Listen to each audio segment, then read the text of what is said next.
I watched Little Women and I just had to make this scarf. So after a week of research, testing and frogging, I came up with a pattern for you to follow along with. Let's go!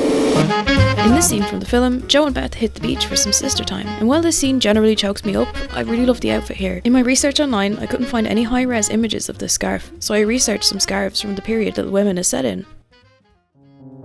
I found some information on the Sontag shawl, and look, this one even recommends knitting in scarlet. Beth does wear one of these in the film, but it's not the small scarf we're looking for. Another Victorian scarf pattern was this braided one, but it's giving Amy Glam instead of Joe Practical. My trawling of Civil War era patterns proved fruitless, and I can only imagine it's because this kind of scarf was so simple that a knitter in the 1860s wouldn't even need a pattern. Let's head to the lab to figure this out. So this is the scarf that we're looking at in Little Women. It's Joe's scarf. Unfortunately, I can't seem to get any really good resolution photos of this scarf, so I've just got a screenshot here. It's a really simple scarf. It actually looks like a men's pattern. And from measuring this on myself, I think it's about 50 inches long around this way. So if we look at a sort of plan of the scarf, it probably looks something like this. It's really, really long. It's really thin.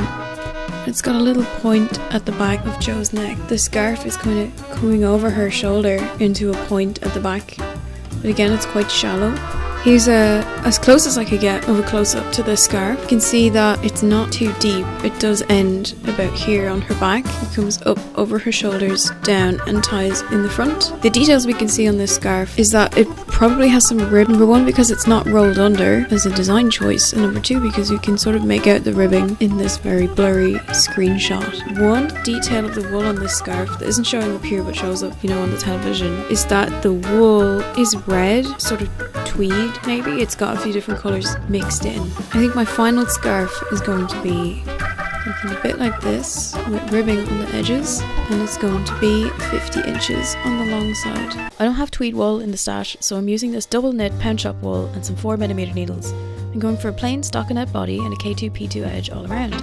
Start by knitting a long skinny triangle, starting at the point and increasing each row until the scarf is 50 inches long. Then I'll pick up the edges and knit on a ribbon. For attempt 1, I cast on in bed late at night. I ambitiously went for the long side first and just started knitting to see what would happen. Then next morning I looked at the knitting again. It's too tight, the edges are curling, and it's not decreasing fast enough. In the Civil War era, the yarn for this scarf would likely have been a fingering weight wool, and I'm not getting the drape that I want. So I did the frog of shame and started again. After a couple of failed prototypes, it became clear I'd have to switch up my method. This time, I'll knit from one end of the scarf, increase until the middle, and then decrease to the other end. I'll also be making the scarf wider, influenced by the Sontag scarf, as I need a warm winter garment. This method is already looking a lot better, so it's just a case of continuing until the scarf is half the desired length. In my case, this was 62 stitches on the needle, and then to decrease until there's only 2 stitches on the needle again.